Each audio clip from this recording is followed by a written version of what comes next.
என் இனிய அன்பு உள்ளங்களை உங்கள் அனைவருக்கும் என் அன்பான வணக்கம். என்னை சூறையாட வந்த சூரனே நாவல் பகுதி 2.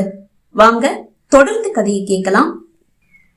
தன் அறைக்குள் வந்து சிறிது நேரம் காலார நடக்கும் போது பிறைசூடன் மனதில் வைரா என்ற அந்த பெயர் அலையடித்துக் கொண்டே இருந்தது.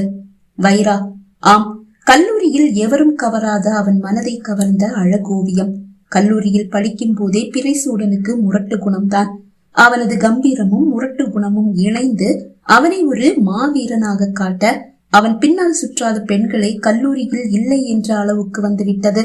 நேரடியாக இல்லை என்றாலும் மறைமுகமாக அவன் அழகை கம்பீரத்தை ரசிக்காத பெண்களே இல்லை. அவன் இறுதி ஆண்டை எட்டிய போது கல்லூரிக்குள் முதல் ஆண்டு மாணவியாக அடியெடுத்து வைத்த வைராவும் விதிவிலக்கல்ல. ஆனால் அவனை அவள் ஒருபோதும் தலை உயர்த்தி பார்த்ததே இல்லை. அவன் கவனியாத போது அவன் அறியாமல் அவனை ரசிக்கும் அவள் அன்று வசமாக அவனிடம் சிக்கிக் கொள்வாள் என்று எதிர்பார்த்திருக்க மாட்டாள். தன்முன் வந்து ஐ லவ் யூ என்று கூறிய வீர மங்கைகளின் நடுவில் தன்னை ஏறிட்டு கூட பாராத வைராவை பிறைசூடன் கவனித்தாலும் கண்டு கொள்ளவே இல்லை. தன் பின் 1000 பெண்கள் சுற்றும் போது தன்னை ஏறிட்டு கூட பாராத பெண்ணை தான் ஏன் கவனிக்க வேண்டும் என்ற எண்ணம் அவனுக்கு. அன்று தன் நண்பர்களோடு காரின் மீது அமர்ந்து பேசிக் கொண்டிருக்கும் போதுதான் அவர்களை தாண்டி சென்றாள் வைரா. டேய், இந்த பொண்ணு ஃபர்ஸ்ட் இயர்டா. நம்ம காலேஜ்லயே உன்னை நிமிந்து கூட பார்க்காத பொண்ணுன்னா அது இவ மட்டும்தான். பிறைசூடனின் நண்பன் இளங்கோ கூற, அதனால தாண்டா நான் தைரியமா இவளுக்கு தூது அனுப்பி அவளுடைய பதிலுக்காக காத்திருக்கேன் என்றான் சாரதி. பதில் கிடைச்சதா? இளங்கோ கேலியாக கேட்டான். இன்னும் இல்ல, ஏமாற்றத்தோடு சாரதி கூற, அப்படின்னா அது கடைசி வரைக்கும் கிடைக்காது. நீ அனுப்புன தூத அவ வாசிச்சு கூட பார்க்காம அப்படியே கிழிச்சு குப்பையில வீசுறத நான் பார்த்தேன். ஆனா அது உன்னுடைய தூதுன்னு இப்பதான் புரியுது. இளங்கோ சிரித்தபடியே கேலியாக கூற, பிடிக்கலன்னா பிடிக்கலன்னு சொல்லிட்டு போக வேண்டியது தானே, ஏன் அதை கிழிச்சு குப்பையில வீசணும்? அவளை என்னான்னு கேட்டுட்டு வந்துடுறேன் என்று கோரி எழுந்து கொண்ட சாரதியின் கரத்தை பிடித்து கொண்ட பிறைசூடன், டேய், ஒரு பொண்ணுக்கு உன்னை பிடிக்கலன்னா அவ பின்னாடி நாய் மாதிரி எல்லாம் அலையக்கூடாது, போடின்னு சொல்லி தூக்கி வீசிட்டு போயிட்டே இருக்கணும். பிறைசூடன் கூற, டேய், அவ தலைய குனிஞ்சிட்டே உன்னை தாண்டி போனதால உனக்கு அவ அழகு சரியா தெரியல போல இருக்கு. போய் முதல்ல அவளை தலைய உயர்த்தி உன்னை பார்க்க சொல்லு. அதுக்கப்புறமா இப்படி ஒரு பொண்ண நான் மிஸ் பண்றதா வேண்டாமான்னு நீ வந்து சொல்லு, நான் ஒத்துக்கிறேன். அப்படிங்கிற? சரி, போய் அவளுடைய அழக பார்த்துட்டு வந்து பேசுறேன். பிறைசூடன் எழுந்து வைராவை நோக்கி நடக்க ஆரம்பித்தான். ஆனால் அவளை தேடி வருவது போல் அல்ல, வேறு எங்கோ செல்வது போல் அவன் நடந்து வர, செல்போனை உயர்த்தி எதையோ பார்ப்பது போல் பாசாங்கு செய்யும் வைரா பின்னால் நடந்து வரும் பிறைசூடனை தன் செல்போனில் சிறைப்பிடித்துக் கொண்டிருந்தாள். அவளை தாண்டி சென்றவன் திடீரென திரும்பி அவள் அருகில் வந்தது மட்டுமா, அவளது கையில் இருந்த செல்போனை விடக்கென்று பறித்து, அப்படி என்ன சீரியஸா செல்போன்ல பாத்துட்டு இருக்க என்று கேட்டபடியே செல்லை பார்த்தான். அவனுக்கு வியப்பு. அவளது செல்போனில் வரிசையாக எடுக்கப்பட்ட அவனது புகைப்படங்கள். ஒரு குறும்பு புன்னகை அவன் இதழில் உதயமானது. மெல்ல விழிகளை நிறுத்தி அவளை பார்த்தான். அவளது விழிகளின் அழகு அவனை அப்படியே விழுங்கியது. இது விழிகளா, இல்லை வைர கற்களா? வெள்ளி நிற விழிகள் அவளது அழகுக்கு அழகு சேர்க்கிறது. இதனால் தான் இவளுக்கு வைரா என்று பெயர் வைத்தார்களோ? அவனுக்கு சந்தேகம். அவள் விழிகளோ அதிர்ச்சியில் உறைந்து போய் அவனையே இமைக்காமல் பார்த்து கொண்டிருக்க, அவள் அழகை மெல்ல அளக்க ஆரம்பித்தது அவன் விழிகள். அழகான நெற்றி, அதில் வீழ்ந்து கிடக்கும் முடியிழைகள், நீளமான மான் போன்ற விழிகள், அதில் வைர கற்கள் பதித்தது போன்று கண்மணிகள், எடுப்பான நாசி, அழகான செரிப்பழம் போன்று சிவந்த உதடுகள், நீளமான கழுத்து என்று பார்த்தால் பார்த்து கொண்டே இருக்க தோன்றும் அழகோவியம். எஸ், இவளை எப்படி சாரதி மிஸ் பண்ணுமா? இப்போது அவனது விழிகள் அவள் விழிகளில் பதிந்தது. உனக்கு என்ன பிடிச்சிருக்கா என்று கேட்டான். ஆம் என்பதா இல்லை என்பதா அவளுக்கு குழப்பம். இல்லை என்றால் பிறகு எதற்கு என் புகைப்படங்களை எடுத்து வைத்திருக்கிறாய் என்று கேட்பானே. ஆம் என்றால் சரி, என்னோடு ஊர் சுற்றவா, என்னோடு நேரத்தை செலவிடு என்று கூறிவிட்டால் என்ன செய்வது? சட்டென்று அவள் மூளை ஒரு உபாயத்தை கண்டுபிடித்து விட்டது. எனக்கு உங்களை பிடிச்சிருக்கு, ஆனா அதுக்கு நீங்க நினைக்கிற பொருள் எல்லாம் இல்ல. புரியல? நான் நல்லா கதை எழுதுவேன். நான் இப்ப எழுதிட்டு இருக்கிற கதையில வர்ற நாயகனுக்கு உங்க சாயல் தான். அதனாலதான் அந்த கதையில உங்க ஓவியத்தை வரைஞ்சு வைக்கலான்னு உங்க போட்டோவை எடுத்தேன், அவ்வளவுதான் என்று கூறி சமாளித்து விட்டாள். ஆனால் அவன் நம்ப தயாராக இல்லை, அவளை விடுவதாகவும் இல்லை. அப்படியா? அப்ப நீ எழுதி வச்சிருக்கிற அந்த கதையை எனக்கு காட்டு கதைய காட்டுறதா? ஆமா, எழுதி வச்சிருக்கேன்னு நீ தானே சொன்ன. ஆமா, ஆனா அதை எப்படி காட்ட முடியும்? ஏன் காட்ட முடியாது? அது அது வந்து ஹாஸ்டல்ல இருக்கு. சரி, நாளைக்கு வரும்போது எடுத்துட்டு வா. நாளைக்கா? ஆமா, அதை இன்னும் நான் எழுதி முடிக்கல.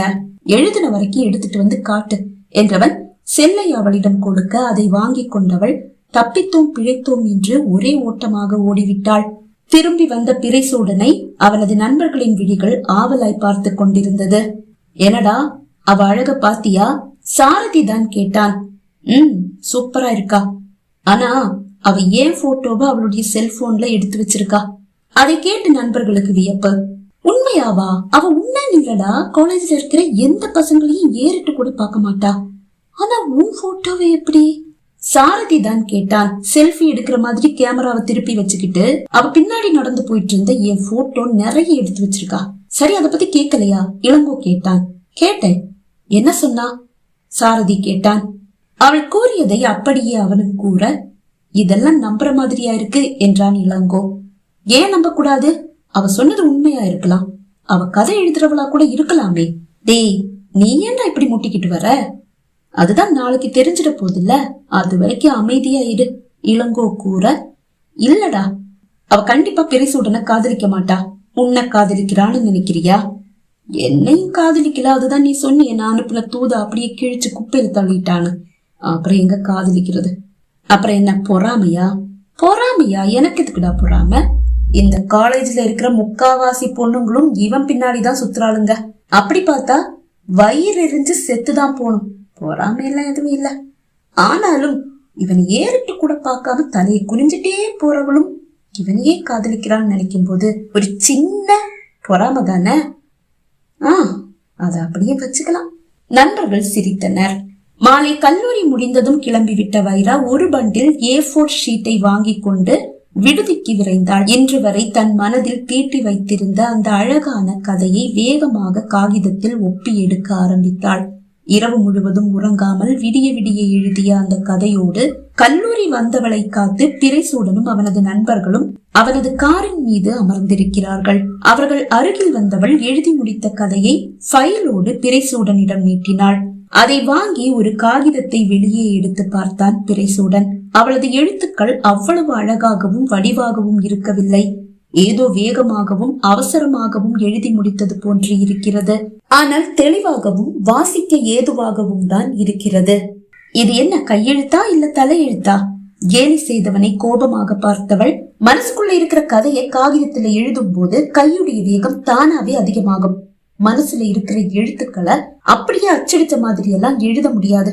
என்னுடைய கையெழுத்து மட்டும் இல்ல, எழுத்தாளர்கள் பாதி பேருடைய கையெழுத்து இப்படி தலையெழுத்து மாதிரி தான் இருக்கும். கோபமாக அவள் கூற, சரி இருக்கட்டும், வாசிக்க சிரமமா எல்லாம் இல்ல.